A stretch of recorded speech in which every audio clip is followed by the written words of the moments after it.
राधे राधे दोस्तों, कानावास चैनल में आप सभी लोग का स्वागत है। दोस्तों, आज मैं आपको बताऊंगी कि लक्ष्मी जी घर से कैसे रूठ जाती हैं, क्या कारण है। तो वीडियो के अंत तक बने रहें। चैनल को लाइक सब्सक्राइब जरूर कर दें, बेल आइकन बटन दबाना ना भूलें, जिससे कि आने वाली नोटिफिकेशन आप लोग पास जरूर पहुंचे। तो दोस्तों, ये कथा मैं आपको जगन्नाथपुरी की सुनाऊंगी। लक्ष्मी जी रूठने का कारण क्या होता है, वो आप अपने घर पर ये कार्य नहीं कीजिएगा जिससे लक्ष्मी जी रूठ जाती है। कैसे पता चलेगा? तो जगन्नाथपुरी की कथा बताती है हमें कि लक्ष्मी जी जब शाम के समय या सुबह के समय जब भ्रमण के लिए जगन्नाथपुरी में निकलती हैं, तो वहां मंदिर में देखती हैं। पहले वो मंदिर जाती हैं, मंदिर में देखती हैं कि जो ब्राह्मण पूजा सेवा करते हैं वो मैले कुचैले कपड़ों में हैं। भोग प्रसाद में कोई शुद्धता, कोई स्वच्छता नहीं है। काफी दिनों के से नहाए धोए नहीं है, ठंड की वजह से या कैसे ही। और कपड़े उनके एकदम मैले कुचैले हैं, साफ सफाई का कोई मतलब नहीं है। तो लक्ष्मी जी वहां देख के लक्ष्मी जी का माथा ठिनक जाता है। लक्ष्मी जी जैसे उल्टे पैर वापस चलती हैं, वहीं देखती हैं कि जो मंदिर के बाहर नाली साफ करता है या जो सड़क वड़क पर झाड़ू लगाता है, वो आदमी जिनकी जात भी नीची है, उनको जो मंदिर में प्रवेश करने नहीं दिया जाता था, बिल्कुल एकदम गरीब थे, उनके घर जब माता देखती है तो वो दिखता है सामने से कि घर में सुबह सुबह चौका चल रहा है, ब्रह्म मुहूर्त में उठ चुके हैं और पूरे घर में स्वच्छता है, कपड़े धुले हुए हैं और चौका झाड़ू सब सुबह सुबह हो गया है। सारे परिवार के जितने लोग हैं सुबह ब्रह्म मुहूर्त में उठ चुके हैं। अभी माता वहां देखती है तो पूरा गरीब घर है लेकिन चौका लगा हुआ है, पूरी स्वच्छता है। तो माता वहां जाती है। अब माता को देख के जो उनकी स्त्री होती है वो देख के चौंक जाती है कि माता पूरे गहनों से सजी हुई है और लाल वस्त्र पहने हुए हैं। तो उन्होंने सवाल किया कि आप माता हैं कौन? तो माता ने अपना परिचय दिया, मैं लक्ष्मी हूँ जगन्नाथपुरी की। तो उन्होंने सादर सहित प्रणाम किया और बोला, माता आप इस गरीब खाने में कैसे? तो माता बोली बोली मैं मन देखती हूँ, स्वच्छता देखती हूँ, जहां मुझे अच्छा लगता वहां मैं दौड़ी चली जाती हूँ। आप भोग प्रसाद बना रहे हो? बोले हाँ, हम भोग प्रसाद बना रहे हैं। तो आप मेरे लिए थाली लाइए, मैं भोग प्रसाद खाऊंगी।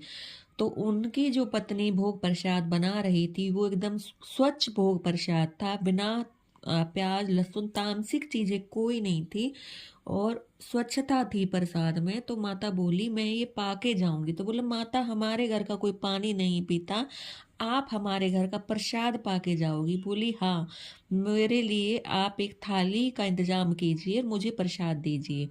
उन पति पत्नी ने दोनों ने चौकी लगाई माता के लिए और प्रसाद तैयार किया, प्रसाद माता को खिलाया। जैसे ही माता प्रसाद पा रही थी उसी टाइम बलराम जी भी भ्रमण के लिए निकले। जैसे बलराम जी ने देखा कि लक्ष्मी जी एक गरीब के घर बैठी हैं, जहाँ कोई नहीं जाता वह गरीब के घर बैठ के माता प्रसाद पा रही हैं, तो बलराम जी को घिन आ गई। अब बलराम जी बोले कि यहाँ कोई नहीं जाता, वहां माता लक्ष्मी बैठ के हमारी बहू रानी बैठ के, बहू रानी बोलते थे, दाऊ थे, बड़े थे, वहां बहू रानी बैठ के प्रसाद पा रही है। वो गुस्से में अपने आ जाते निवास स्थान पर। जब ठाकुर जी की बार माता वहां से आ जाती है, जब ठाकुर जी की बारी आती है तो लक्ष्मी जी जैसे ही प्रसाद बनाती हैं और उन्हें अपने ठाकुर जी के लिए, तो वो जैसे प्रसाद बनाती है तो प्रसाद को बलदाऊ नहीं पाते हैं। बोलते हैं कि लक्ष्मी जी ने तो आचार विचार सब छोड़ दिया है और बहू रानी देखो कहाँ पर प्रसाद पाने के लिए गई है, मेरे को घिन आ गई है। तो श्री कृष्ण भगवान ने, जगन्नाथ भगवान ने लीला रचने के लिए उनकी हाँ में हाँ मिलाई। बोला ठीक है, तो करे क्या? तो बोला मैं प्रसाद नहीं खाऊंगा लक्ष्मी जी के हाथ का। जब प्रसाद नहीं खाया तो वो बोले कि जब आप नहीं खा रहे मैं भी नहीं खा रहा। तो नहीं खाया तो लक्ष्मी जी ने जब उनसे सवाल किया कि आप प्रसाद क्यों नहीं पा रहे हो, तो बलराम जी ने बोला कि आप ऐसे घर में गई हो, ऐसे घर में हमारी बहू रानी गई है, प्रसाद पा के आ रही है कि जहाँ कोई नहीं जाता, तो मेरे को घिन आई, तो इसलिए नहीं पाएंगे। तो लक्ष्मी जी रूठ जाती हैं। लक्ष्मी जी बोलती हैं कि आपने मुझे पूछा नहीं और मेरे बारे में ऐसे सोचा, तो मैं यहाँ से जा रही हूँ, इस जगह को श्रीहीन करके जा रही हूँ। लक्ष्मी जी वहां से रूठ कर चली जाती है। कृष्ण भगवान जी भी और जो जगन्नाथपुरी भगवान है वो नहीं बोलते हैं, क्योंकि उन्हें लीला रचनी थी। लक्ष्मी जी चली जाती हैं तो देखते हैं, देखते ही देखते लक्ष्मी जी जब चली जाती हैं तो बलदाऊ जब बोलते हैं, श्री कृष्ण भगवान बोलते हैं कि अब प्रसाद खाना कौन बनाएगा। तो बोला, बलदाऊ बोले कि हम दोनों बनाएंगे। जैसे ही बलदाऊ श्री कृष्ण भगवान रसोई घर में जाते हैं तो देखते हैं अन्न का एक भी दाना नहीं है। अन्न का दाना नहीं है क्योंकि ये लक्ष्मी जी की ही कृपा होती है, लक्ष्मी जी का ही वरदान होता है कि जो अन्न रसोई घर भरा रहता है। जब लक्ष्मी जी रूठ गई तो रसोई घर भी खाली हो गया, जलाने के लिए लकड़ी भी नहीं था, श्रीहीन हो गया। अब उनके पास जो आभूषण वगैरह सारे एकदम से लुप्त हो गए। देखते देखते जा रहे, खाने के लिए कुछ नहीं है, फिर भी श्री कृष्ण भगवान लीला रचे जा रहे हैं। वो देख रहे हैं कि भाई अब बलदाऊ क्या बोलते हैं, तो बोलते कोई नहीं, भिक्षा मांग के खा लेंगे। जैसे ही वो कहीं जगन्नाथपुरी में भिक्षा मांगने के लिए बालक का रूप धर के जाते हैं तो भिक्षा में उन्हें एक ब्राह्मण के घर जाते हैं तो वहाँ उन्हें एक मूरी देते हैं, भर भर के कटोरे वहाँ बांटी जा रही है। तो वो भी लाइन में लग जाते हैं, वहाँ मूरी के लिए खड़े हो जाते हैं। जैसे ही लक्ष्मी जी को पता चलता है कि यहाँ पर ये भिक्षा मांगने के मेरे ठाकुर जी सिर्फ बलदाऊ जी के लिए लीला रच रहे हैं और ये मूरी लेके आए हैं, तो मैं भी साथ दूंगी। तो उन्होंने पवन देवता को बोला कि आप जल्दी आइए और ये मूली उड़ा कर लेके जाइए।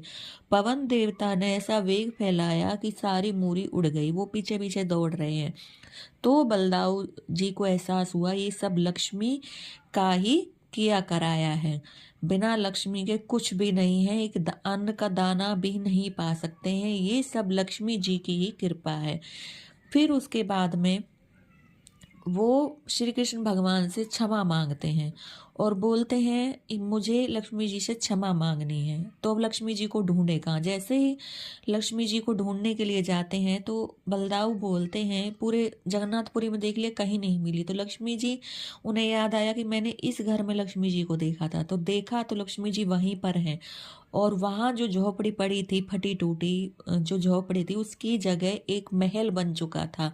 जो उस झोपड़ी में रहने वाले थे पति पत्नी, उनके बच्चे, वो बच्चे आभूषणों से लदालद थे और वो सभी लोगों को, गांव वालों को अन्न दान कर रहे थे।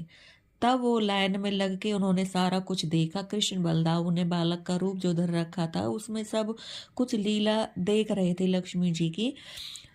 तो उन्होंने, लक्ष्मी जी ने जैसे ही उन्हें देखा तो लक्ष्मी जी से उन्होंने क्षमा याचना मांगी। तो बोले आपके बिना तो कुछ नहीं है, इस मैं क्षमा मांग रहा हूँ और ये लीला ठाकुर जी ने जो करी है उससे मुझे सीख मिलती है और सभी को सीख मिलती है कि लक्ष्मी जी बिना तो कुछ नहीं है। लक्ष्मी जी अगर रूठ जाएं तो अन्न का दाना भी नहीं पा सकते हैं, आभूषण और वो चीज़ तो अलग है, क्योंकि ये सारा कुछ लक्ष्मी जी का ही है।